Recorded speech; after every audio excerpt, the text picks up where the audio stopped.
Vous avez certainement jamais entendu parler de cette église, pourtant son architecte est la plus connue du Brésil. Et puis même si vous la connaissez, je vais quand même vous amener la visiter. Voici la Paroquina Divino Espírito Santo, imaginée par Lina Bo Bardi en 1975. Elle a été construite avec très peu de moyens. Les briques sont des briques récupérées et le béton est utilisé uniquement pour la structure. Et comme tu le vois, il n'y a pas de revêtement. Le manque de fonds a conduit à la conception d'un projet simple mais ingénieux. Il a été pensé et réalisé avec un véritable esprit d'ouverture et de communauté. Lina Bo Bardi avait un contact étroit et permanent avec l'équipe de construction et les habitants qui s'étaient engagés à la bâtir.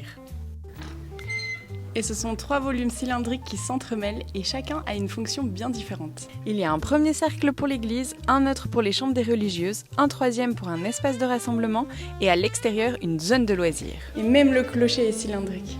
Les murs intérieurs sont peints en blanc, mais le bois de la structure de la toiture et les tuiles sont laissés apparents. Et les fenêtres n'ont pas de vitres, ce sont uniquement des volets. On peut accéder aux espaces depuis plusieurs niveaux grâce à la pente naturelle du terrain. Les courbes des murs génèrent de douces contractions et des dilatations d'espace à l'intérieur comme à l'extérieur. Je trouve que ce projet montre que même avec peu de moyens, il est possible de construire des espaces généreux et beaux. Et vu le nombre de personnes qui étaient présentes ce jour de messe, on peut dire que 50 ans plus tard, il est toujours apprécié par sa communauté.